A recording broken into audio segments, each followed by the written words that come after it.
orang-orang munafik. Disebutkan padanya mereka begini dan begitu, sehingga kata mereka hampir-hampir seolah-olah tidak tersisa seorang pun kecuali disebutkan padanya. Ini orang-orang munafik di ayat tersebut. Qala qultu surat Anfal.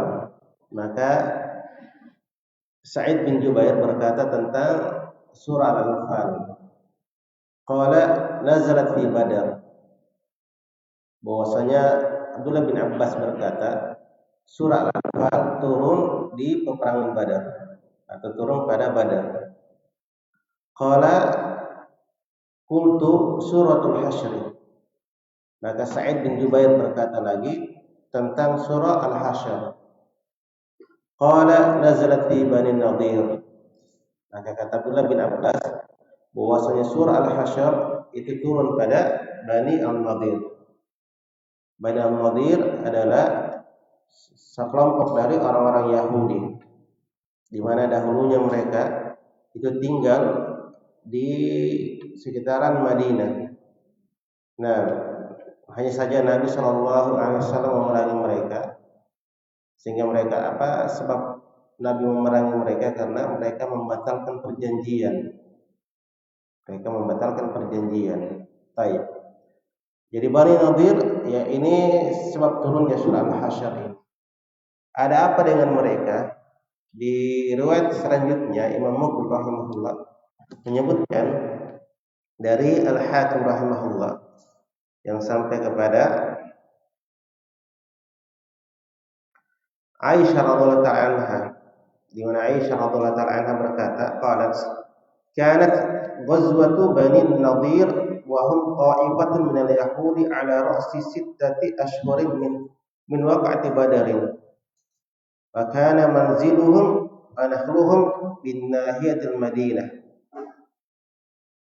Adalah terjadinya perang terhadap Bani Nadir yang mereka adalah sekelompok dari orang-orang Yahudi. Itu setelah 6 bulan atau terjadi 6 bulan setelah terjadinya perang Badar. Setelah terjadinya perang Badar. Nah, di mana perang Badar terjadi di tahun berapa? Berapa Hijriah? 2 Hijriah. Baik, ini pada bulan Ramadan. Tahun berikutnya perang Uhud. Nah, kemudian di mana wa kana manziluhum wa nakhluhum bi nahiyatil Madinah. Di mana ya tempat mereka dan tanaman pohon kurma mereka itu berada di sekitaran Madinah. Nah, di sekitaran Madinah. Taib. Di sebuah sisi dari Madinah. Fahasarahum Rasulullah sallallahu alaihi wasallam hatta nazalu 'alal jalai. Maka Rasulullah sallallahu alaihi wasallam bersama para sahabatnya itu mengepung mereka sampai mereka ya tiba atau turun di tempat pengusiran mereka, hatta nazalu al-jalai. Dan mereka ketika itu diusir. Nah, karena yang kita sebutkan tadi, jadi asalnya Bani Nadir ini orang-orang mukim di Madinah. Tetapi karena mereka membatalkan perjanjian mereka dengan Rasulullah, maka Rasulullah pun memerangi mereka. Sehingga terusir dari negeri Madinah. Nah, mereka terusir ke negeri Syam. Wa 'ala anna lahum ma aqallat al-ibilu min al-amti'ati wal amwali illa al-halqah, yakni as-silah. Di mana mereka itu boleh membawa, jadi di mana mereka itu unta-untanya boleh membawa harta atau perhiasan mereka dan harta-harta mereka kecuali persenjataan mereka. Jadi mereka diizinkan ketika mereka sudah terkalahkan, ya mereka memilih keluar, ya, terusir mereka dari negeri Madinah. Maka mereka diizinkan membawa perbendaharaan mereka, harta-harta mereka, kecuali senjata mereka, persenjataan mereka. Fa'anzalallahu fihim sabbaha lillahi ma fis samawati wa ma fil ard ila qawlihi li awwalil hasyr ma dhanantum an yakhruju faqatalahum nabiyyu sallallahu alaihi wasallam hatta salahum alal jala fajalahum ila syam wa kana min sibtin lam yusibhum jala'un fi ma khala wa kana Allah qad kataba alaihim dzalika wa laula dzalika la'adzabahum fid dunya bil qatl was sabi wa amma qawluhu li awwal hasyri fa kana jala'uhum dzalika awwal hasyrin fid dunya ila syam. Nah, ini lafaz yang disebutkan oleh Imam Al-Hakim tentang sabab nuzulnya surah Al-Hasyr ini. Nah, ini yang kita katakan tadi, maka Allah Subhanahu wa taala menurunkan firman-Nya segala puji, ya subhanallahi ma fis samawati wa fil ardh. Yani apa-apa yang di langit dan yang di bumi itu bertasbih kepada Allah Subhanahu wa taala. Dan dialah Zat Al-Aziz Al-Hakim. Walladzi akhrajal ladzina kafaru min ahlil kitab. Dialah yang telah mengusir atau mengeluarkan orang-orang kafir dari kalangan ahlul kitab min diyarihim, dari negeri-negeri mereka, dari Madinah, di awalil hasyri. Di awal hasyri, yakni yang dimana itu adalah pertama kalinya terjadi pengusiran. Ma dhanantum an yakhruju, mereka tidak menduga bahwa mereka akan keluar. Ila akhir ayat dalam surah Al-Hasyr ayat 1 sampai 2. Taib. Jadi kemudian ya faqatalahum an-nabiyyu, maka Nabi sallallahu alaihi wasallam itu memerangi mereka sampai terjadi ikatan kesepakatan bahwasanya mereka lebih memilih untuk meninggalkan negeri Madinah. Ba'jalahum ila Syam, maka mereka pun keluar dari negeri Madinah secara terusir. Ini terusir mereka menuju negeri Syam, dan mereka adalah sekelompok orang yang tadinya tidaklah ditimpa pengusiran, tetapi Allah Subhanahu wa taala menetapkan atas mereka untuk terusir, karena kalau tidak maka mereka pasti akan terkena azab di dunia dengan peperangan atau dengan penahanan.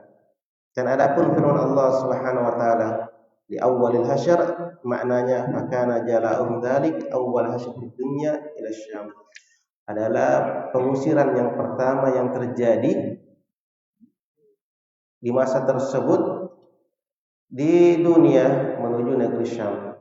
Jadi itu Al-Hasyr secara makna itu pengumpulan, ya. Jadi pengumpulan, setelah dikumpulkan maka diusir. Itu makna dari Al-Hasyr. Yani dikumpulkan mereka kemudian ya diusir, dikeluarkan dari negeri Madinah. Dan itulah pengusiran pertama yang terjadi di masa Islam. Taib, wallahu ta'ala alam. Perlu dipahami yang disebutkan oleh para ulama, Al-Hasyr itu maknanya al-jam'u, yakni pengumpulan, dikumpul, manusia dikumpul. Dan Al-Hasyr itu pada 4 jenis. Pengumpulan manusia itu pada 4 jenis. 2 pengumpulannya di dunia. Ini yang pertama pada ayat ini, yaitu dikumpulkannya orang-orang Yahudi, kemudian dikeluarkan dari negeri Madinah, terusir mereka. Kemudian Al-Hasyr kedua, pengumpulan kedua, manusia dikumpulkan, itu terjadi di akhir-akhir ya kehidupan dunia ini. Di akhir-akhir kehidupan dunia, dekatnya hari kiamat, yaitu pada masa yang api didatangkan, yang kemudian mereka pun atau manusia pun dikumpulkan dari masyriknya hingga maghribnya. Nah, itu dekatnya Pak hari kiamat. Kemudian pengumpulan yang ketiga dan keempat terjadi ketika di hari kiamat, yaitu seluruh manusia, ya, pengumpulan jenis ketiga, seluruh manusia ya dikumpulkan dari yang awalnya hingga yang akhirnya, dikumpulkan di tempat berdirinya mereka. Nah, yaitu padang mahsyar. Taib. Yang kita ketahui hadisnya, semuanya akan datang dalam keadaan tidak berpakaian, tidak memakai sendal, berwujuh khitan. Taib. Untuk mendapatkan atau menanti yaumul hisab. Kemudian pengumpulan yang keempat yaitu pengumpulan ahli surga dan ahli nar untuk diiring ke tempat mereka masing-masing. Ini ya pengumpulan manusia. Jadi dua di dunia dan dua di akhirat. Baik.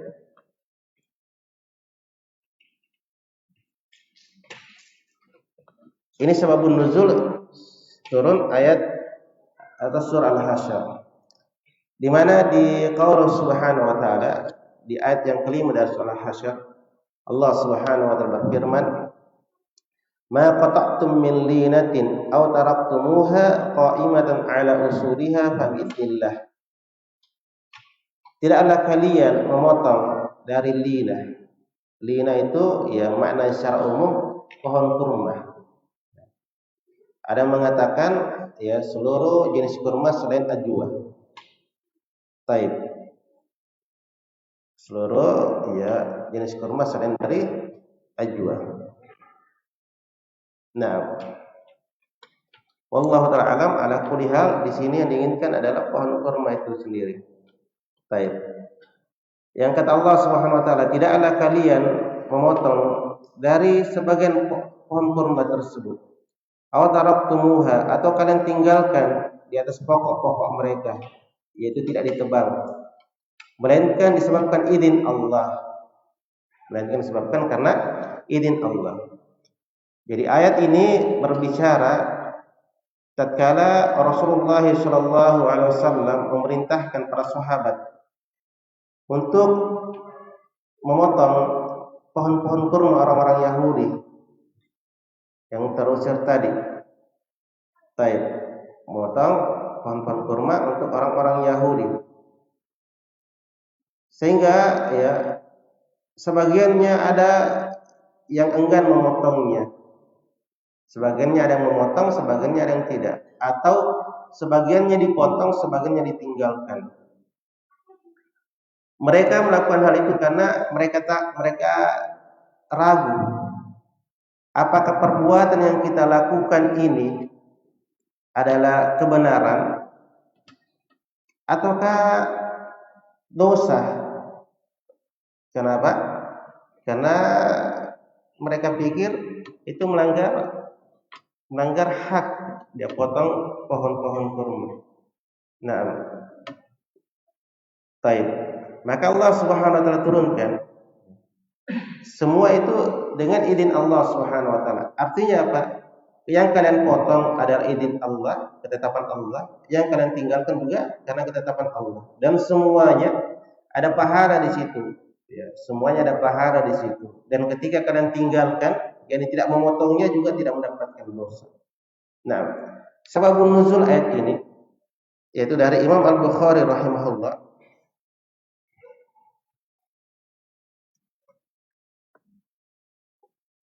Taib,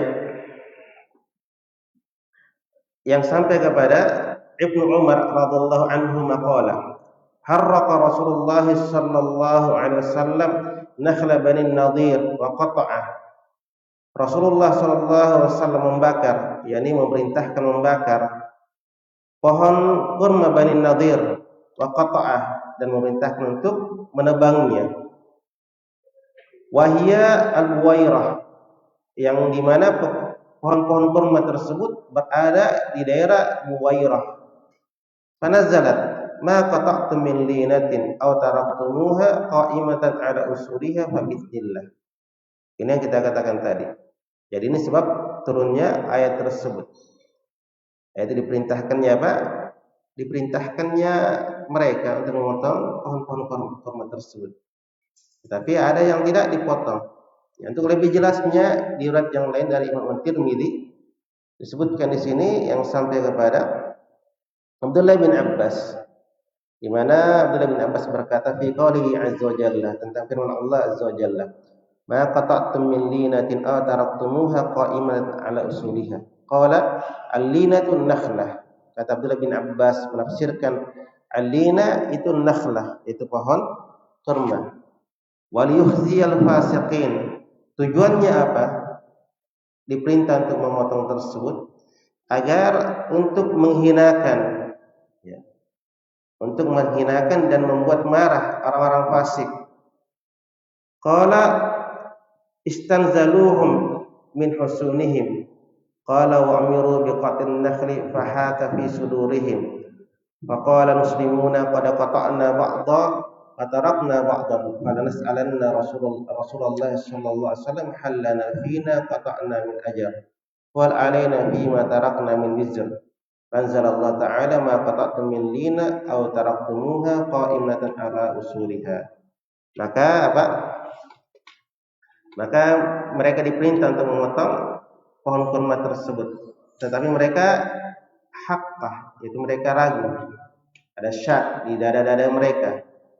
Orang-orang muslim berkata, sungguh kami telah memotong sebagiannya dan kami tinggalkan sebagiannya. Maka pasti hal ini kami akan tanya kepada Rasulullah.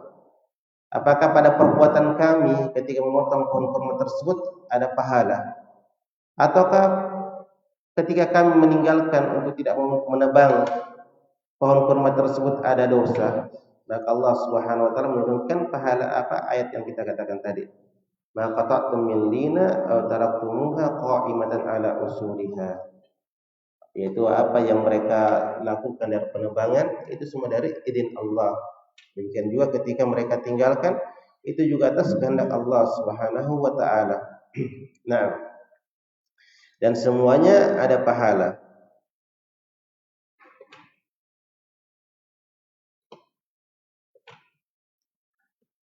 Di ayat ini ada kita dapatkan faedah tentang apa? Bolehnya memotong pohon-pohon milik musuh-musuh Islam kalau ada kebutuhan dan ada maslahat di situ. Baik. Karena memang di peperangan itu atau jihad itu di antara ketentuannya kita tidak boleh apa? Memotong pohon-pohon secara asal. Ini pohon-pohon orang-orang tidak bersalah. Kita lewati jalan, baru kita hancurkan bangunan mereka, kita tebang pepohonan mereka. Ini tidak diperbolehkan. Tetapi kalau ada hajat semisal ini maka diperbolehkan. Namun Allah taala alam.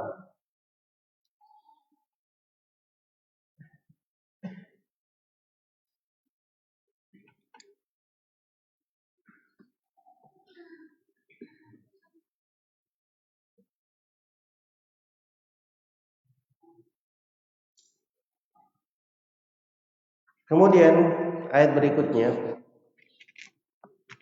wa ya'thiruna 'ala anfusihim walau kana bihim khasasah. Ayat ini berbicara tentang keadaan orang-orang yang lebih mendahulukan kebutuhan saudaranya dibanding kebutuhan dirinya. Walau kana bihim khasasah, walaupun pada hakikatnya mereka butuh, tetapi mereka lebih mendahulukan ya saudaranya. Ini subhanallah ya.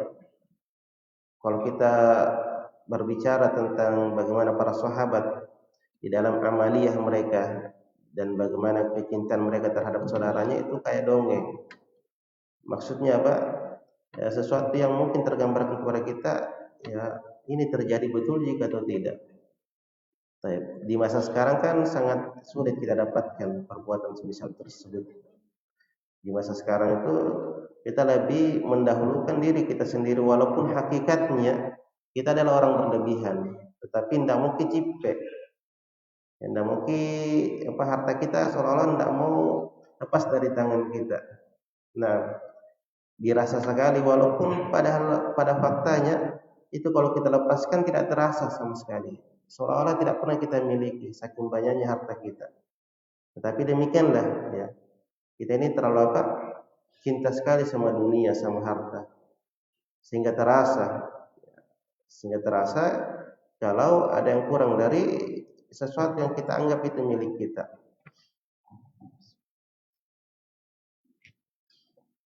Di mana-mana ayat ini, nah, mereka mendahulukan terhadap diri mereka, walau kana bihim khasasah. Walaupun asalnya mereka itu khasasah butuh. Nah,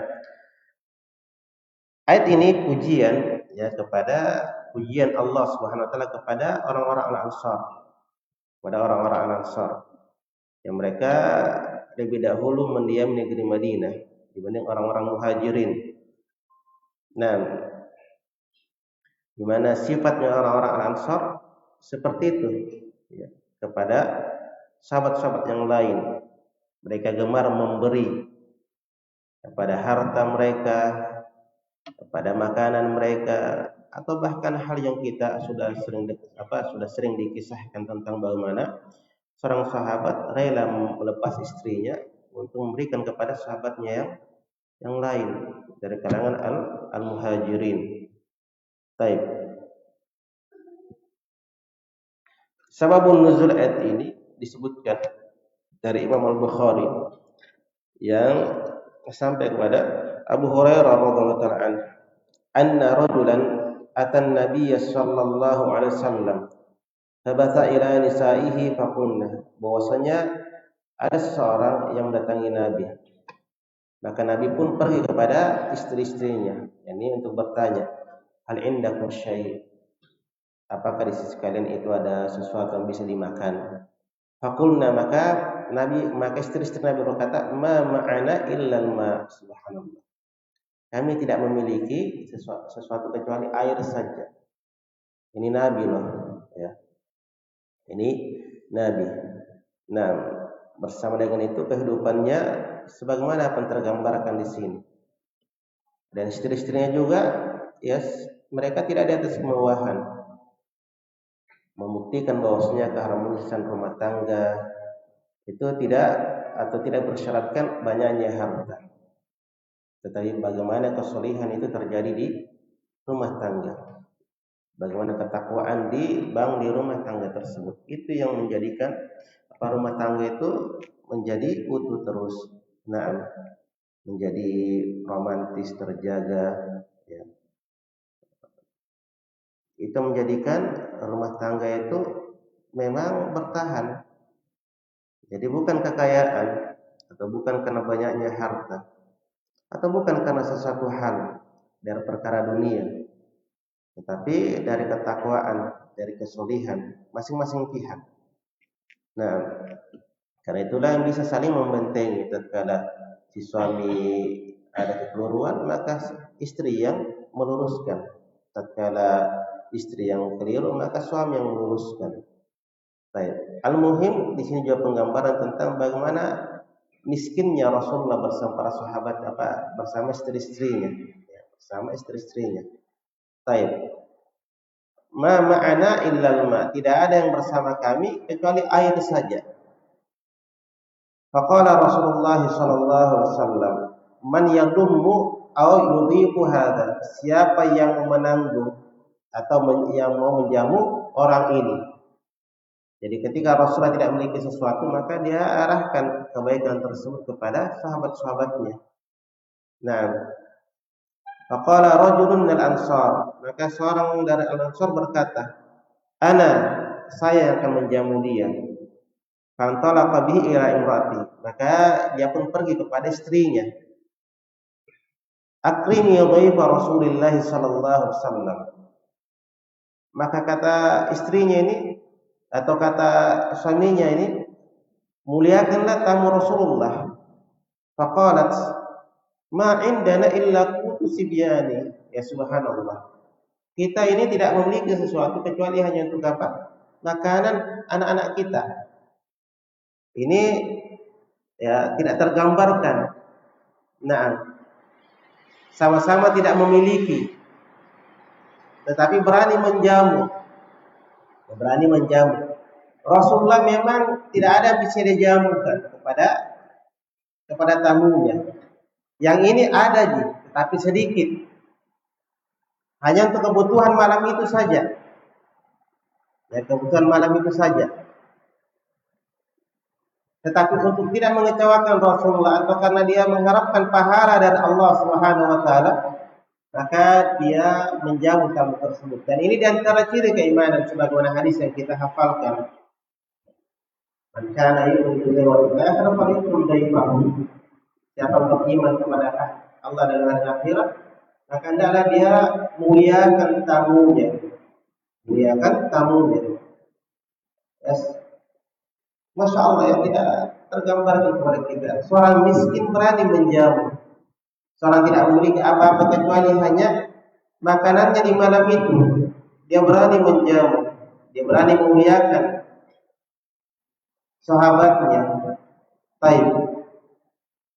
Ini yang menjadi motivasi pada diri kita untuk berbagi dan beramal. Ternyata memberi tidaklah menjadikan kita itu binasa. Memberi tidaklah menjadikan kita itu langsung meninggal. Padahal kita lihat tidak ada apa-apa.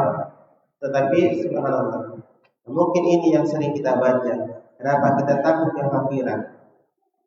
Dalam keadaan pencipta kita adalah Zat yang Maha Kaya. Orang-orang beriman tidak akan diterlantarkan. Nah, maka kemudian apa? Faqala hayyi ta'amik. Kata suaminya ini, datangkanlah makanan engkau. Wasbihi sirajak. Yani maknanya padamkanlah lampu-lampu pelita-pelitamu. Wanawwini sibyana idza aradu asya'an. Dan tidurkanlah anak-anakmu ketika mereka sudah akan asya, itu makan. Fahayyat ta'amaka. Dan datangkanlah makanan-makanan mereka. Wasbahat atau fahayyat ta'amaha. Kemudian istri ini mendatangkan makanannya, yaitu makanan untuk anak-anaknya tadi. Wasbahat sirajaha, dan dia pun memadamkan pelita-pelitanya. Wanawwamat sibyanaha. Kemudian dia memadamkan atau menidurkan anak-anaknya. Nah, thumma qamat ka'annaha tuslihu sirajaha fa'athu. Kemudian dia berdiri seolah-olah akan memperbaiki pelitanya, padahal dialah yang telah memadamkannya. Faja'ala yuriyanihi ka'annahuma ya'kulan. Maka keduanya ini dalam keadaan menjamu tamunya, dia memperlihatkan kepada tamunya seolah-olah keduanya juga makan. Ini pertama, kita lihat bagaimana istri yang salih atau salihah. Tidak bertanya kepada suaminya, tidak marah-marah. Kalau begitu apa kita makan nanti kita? Apa kita makan nanti kita? Bagaimana minumnya nanti nanti? Subhanallah ya. Jadi ketaatan seorang istri kepada suaminya itu juga sebab-sebab keberkahan sebuah rumah tangga. Jadi sebab-sebab keberkahan sebuah rumah tangga. Jangan terlalu banyak istilahnya bicaranya sama suaminya sebenarnya. Makanya kan sebagian kalamnya para ulama. Nah, yakni apabila seorang istri itu cerewet di hadapan suaminya, maka hari-hari indahnya bersama suaminya itu akan ringkas, akan pendek. Itu salah satu hal yang perlu kita perhatikan. Baik, intinya harus saling kerjasama di atas ketaatan, di atas kesolihan, di atas ketakwaan. Karena bahtera itu akan seimbang kalau seia sekata antara nahkoda dengan penumpang. Baik. Kemudian apa? Jadi tamunya ini ya dia sangka juga dua orang ini atau yang menjamu ini makan. Kenapa? Karena tidak ada lihat ya. Dulu dulu beda dengan sekarang. Sekarang kalau mati lampu ada HP-nya kita bisa kasih nyala. Dahulu tidak. Memang pelita tok saja jadi kenapa? Penerang. Kalau tidak ada itu ya gelap gulita. Jadi dia nampakkan dirinya, keduanya nampakkan maksudnya dia makan juga bersama tamunya. Apakah dia kasih bunyi-bunyi piring atau semisalnya. Dan tamunya ini tidak sungkan juga makan. Kenapa? Karena dianggap temannya ini makan di. Nah, temannya ini makan. Berbeda kalau ya biasanya tamu kan tahu, tidak makan ini ya Pak, tidak makan ini dulu. Saya dijamu makanan, saya makan sedikit saja karena sedikit makanan. Ini kan tidak. Memang dia jamu di atas apa? Di atas keridhaan, bukan jamu asal-asalan. Baik. Babata tawiyain. Nah, kemudian keduanya ini yang suami istri ini tidur dalam keadaan lapar. Balamma asbaha ghadan ila Rasulullah sallallahu alaihi wasallam faqala. Maka tatkala di keesokan harinya mereka berjumpa dengan Rasulullah sallallahu alaihi wasallam. Maka Nabi berkata, "Dhahikallahu laila au ajiba min fi'alikum." Sungguh Allah Subhanahu wa taala tertawa atau takjub dari perbuatan kalian berdua. Ini saking bagusnya perbuatannya ini sahabat. Saking besarnya pahalanya. Sampai-sampai Allah Subhanahu wa taala tertawa. Dan kita pahami Allah tertawa, sudah sampai di situ saja. Jangan pikirkan bagaimana ketawanya Allah, bagaimana bentuk ininya itunya, itu tidak diajarkan kepada kita. Pokok sifat Allah diantaranya tertawa. Tidak usah pikir yang lain-lain. Nah, yang kita pahami saja tatkala disebut sifat Allah maknanya tertawa, kita pahami maknanya tertawa. Baik. Fa'anzalallah wa yu'thiruna 'ala anfusihim walau kana bihim khasasah. Mereka lebih mendahulukan kawan-kawannya terhadap diri mereka, walaupun mereka pada hakikatnya lebih butuh, walau kana bihim khasasah, walaupun mereka asalnya butuh. Wa man yuqashuha nafsihi fa ulaika humul muflihun. Siapa yang terselamatkan, dijauhkan dari kekikiran hatinya, dari kebakhilan hatinya, maka mereka lah orang-orang yang muflihun, orang-orang selamat. Ini dua hal, yaitu mendahulukan saudaranya. Yang kedua, menyelamatkan dirinya dari kebakhilan. Ada orang sekke, tetapi memang pada satu sisi tidak ada dia bisa berbagi.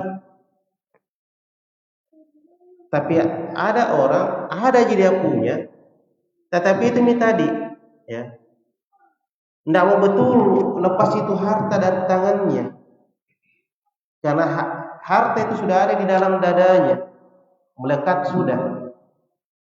Ini siapa yang terselamatkan kekikiran, kebakhilan pada dirinya. Ada orang yang bakhil betul, ya, sekek betul.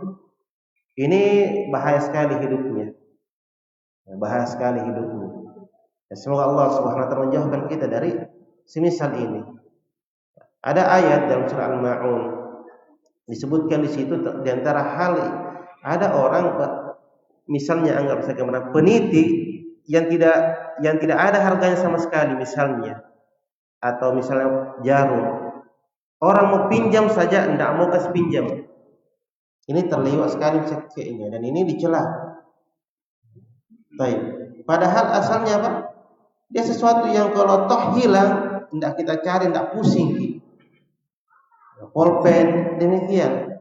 Dan wa man yuqashuha nafsihi fa ulaika humul muflihun. Siapa yang selamat diberikan taufik, terselamatkan dari kekikiran pada dirinya, maka mereka orang-orang yang beriman. Baik. Kemudian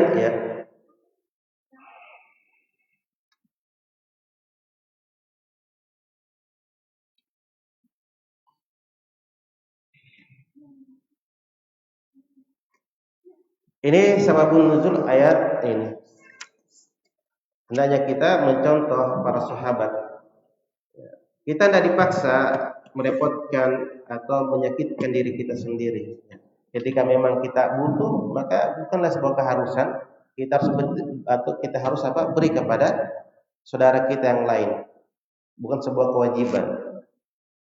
Kenapa? Karena pada satu sisi kita dianjurkan untuk menjaga diri kita lebih dahulu, baru orang lain.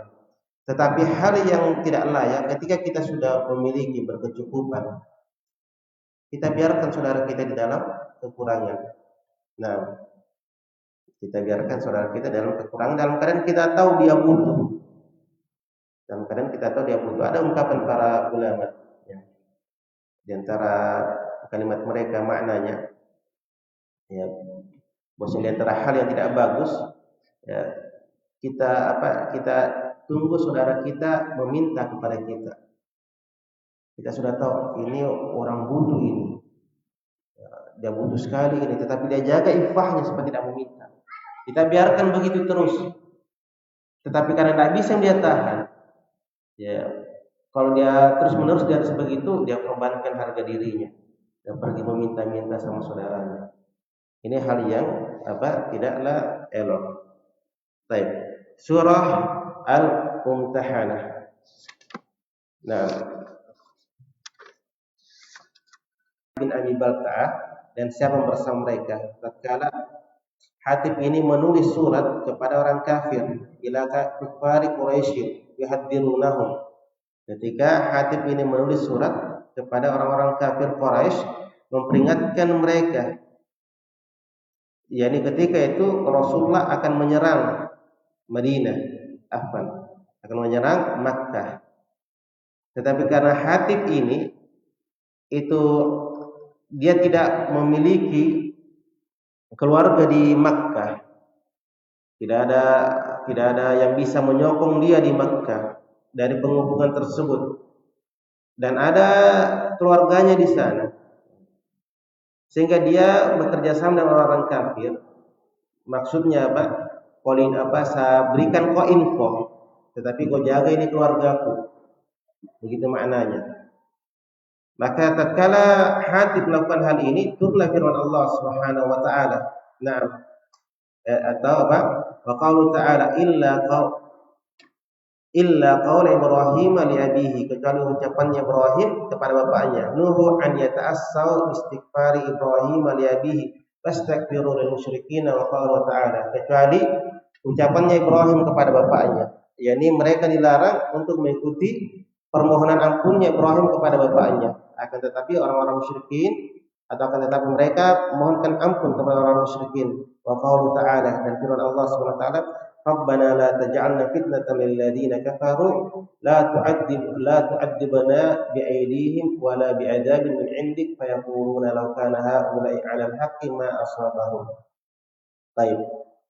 Di mana orang-orang beriman berkata, wahai Rabb kami, janganlah kau jadikan fitnah jangan kau jadikan kami sebagai fitnah kepada orang-orang kafir. Yani jangan kau adab kami dengan tangan-tangan mereka dan juga dengan adab dari sisi Engkau. Mereka berkata kalau sekiranya mereka berada di atas al-haq, maka pasti mereka tidak akan ditimpa. Baik. Makna ayatnya kalian boleh baca di awal-awal surah Mumtahanah. Tetapi inti atau hadis ini, Imam Muqbil rahimahullah itu dia katakan di kelanjutan kalimatnya, bahwasanya pertama dia hasankan hadis ini, atau dia sahihkan hadis ini di atas syarat Syekhan. Hanya saja nampak pada dirinya bahwasanya ada kelemahan di dalam hadis ini. Muridnya itu Imam Syekh Utsman As-Salimi menyebutkan hadis yang disebutkan oleh Imam Muqbil ada syawahid yang sehingga menguatkan hadis tersebut, ya. Yang dimana syawahidnya atau penguat dari hadis tersebut adalah kisah yang kita sebutkan tadi.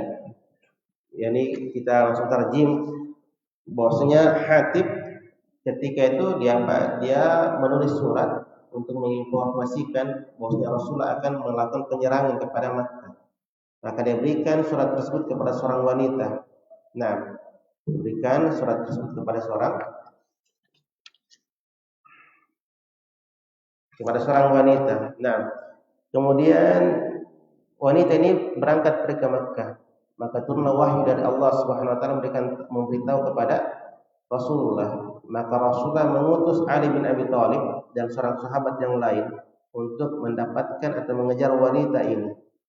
Keduanya pun mendapatkannya atau mendapatkan wanita ini di sebuah perkampungan dari Bani Abi Ahmad. Maka Ali bin Abi Thalib itu memeriksa kendaraan apa. Ali bin Abi Thalib mengatakan, turun engkau dari kendaraanmu. Maka wanita turun. Ali dan sahabatnya memeriksa kendaraan tersebut, tetapi tidak ditemukan surat tersebut. Tetapi Ali berkata, demi Allah, ya, Rasulullah tidaklah berdusta. Artinya dia yakin bahwasanya memang Rasulullah benar dalam ucapannya. Maka kata Ali, kau berikan surat tersebut, atau kalau kau tidak mau, kami akan singkap pakaianmu. Artinya kami akan geledah sampai pakaianmu tersingkap. Maka wanita ini ya tidak bisa berkutik, dia bilang berpaling. Karena pakaian surat tersebut dia simpan di gulungan rambutnya. Nah, kemudian diperlihatkanlah ya surat tersebut. Dan itu tadi sebab turunnya ayat dari Hatib, menginformasikan perbuatannya atau menginformasikan penyerangan Rasulullah SAW. Yang perlu kita pahami di sini, yang pertama, Hatib ini dia tidak mencintai orang-orang Yahudi dan orang-orang Nasara. Dia hanya menampakkan kecintaannya secara zahir, tetapi hatinya tetap membenci mereka. Bersama dengan ini hukumnya haram. Makanya Allah tegur. Baik. Dan di kelanjutan kisah ini, Umar bin Khattab radhiyallahu anhu itu ingin memenggal kepalanya Hatib ini. Tetapi karena Hatib ini termasuk orang berperang di perang Badar, dalam keadaan Allah pernah berkata, ya, i'malu ma syi'tum, perbuatlah sesuai kehendak kalian, qad ghafartu lakum, sungguh saya telah mengampuni kalian. Ini keutamaan perang Badar. Apapun mereka perbuat setelah perang tersebut dari kemaksiatan, mereka diampuni. Ini mereka diampuni. Tetapi sahabat tidaklah menjadikan perkataan tersebut sesuatu yang dengannya mereka bebas untuk berbuat maksiat, tidak. Bahkan mereka semakin wara, semakin takut dan seterusnya. Tetapi Hatib ya tidaklah terampuni karena dia termasuk orang-orang ikut berperang Badar. Kembali kepada topik, bahwasanya orang yang mencintai atau orang menampakkan kecintaannya kepada orang Nasara atau orang kafir atau orang musuh Islam secara zahir, tetapi hatinya tetap membencinya, ini tetap haram. Apalagi orang betul-betul cinta zahir dan batin, maka ini bisa terjadi pada kekafiran. Apalagi nanti ya bulan 12 kita berada di tengah, itu mengkhawatirkan. Ya, bagaimana orang-orang muslimin sudah betul-betul cinta kepada amalan-amalannya orang-orang kafir. Waliyadu billah.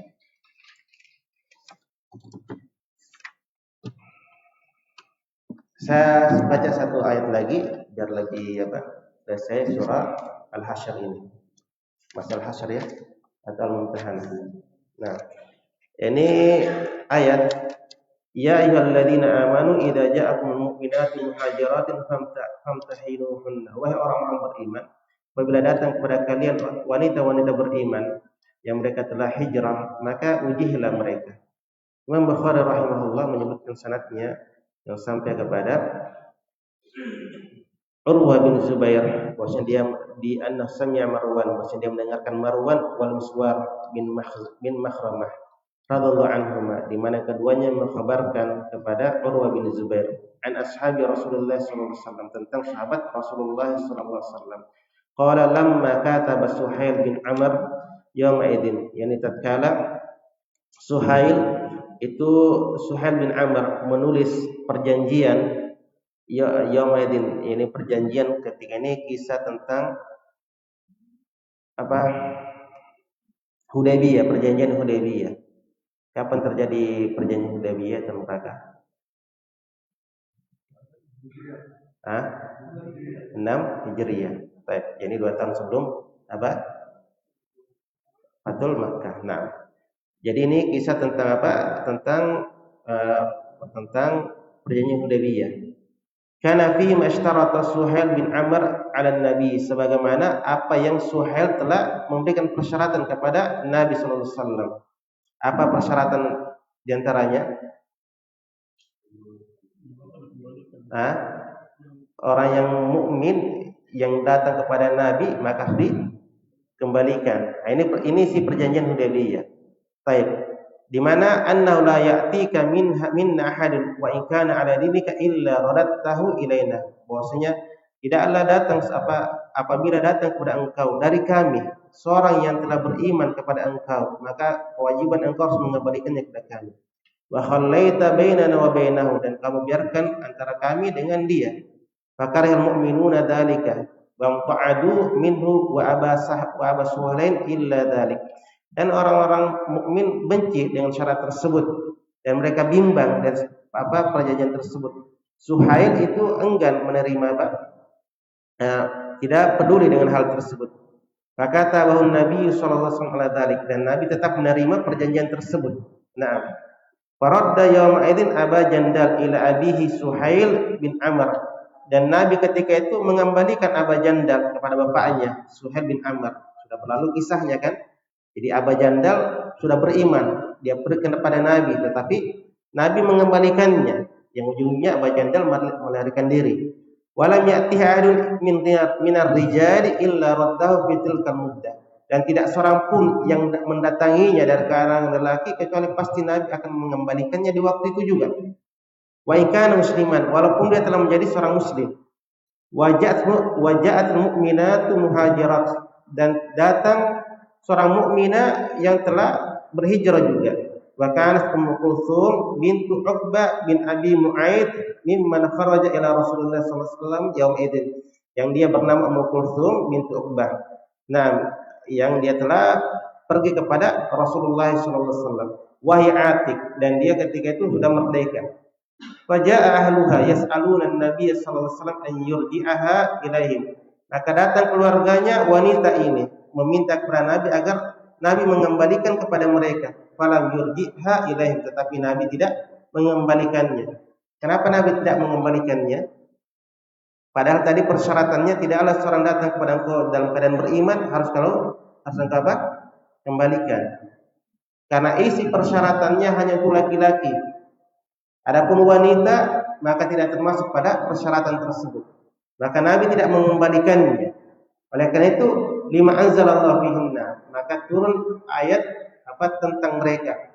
Idza ja'akum mu'minatun muhajirat famtahinuhunna, Allahu a'lam bi imanihim ila qali wa lahum yahilluna lahunna. Baca ayatnya insyaallah ya, ada penyebutan di situ, lihat terjemahannya. Jadi mereka tidak dikembalikan kepada suami-suami mereka kalau dalam keadaan kafir, yakni suaminya. Intinya wanita beriman tidak dikembalikan. Adapun laki-laki mereka dikembalikan. Wallahu ta'ala. Qala Urwa fa akhbaratni Aisyah anna Rasulullah sallallahu alaihi wasallam, berkata Urwa, Aisyah mengabarkan kepada aku bahwa Rasulullah kana yamtahinuhunna bihadzal ayat, adalah Nabi menguji mereka dengan ayat ini. Ya ayyuhalladzina amanu idza ja'akum mu'minat muhajirat famtahinuhunna ila ghafurur rahim.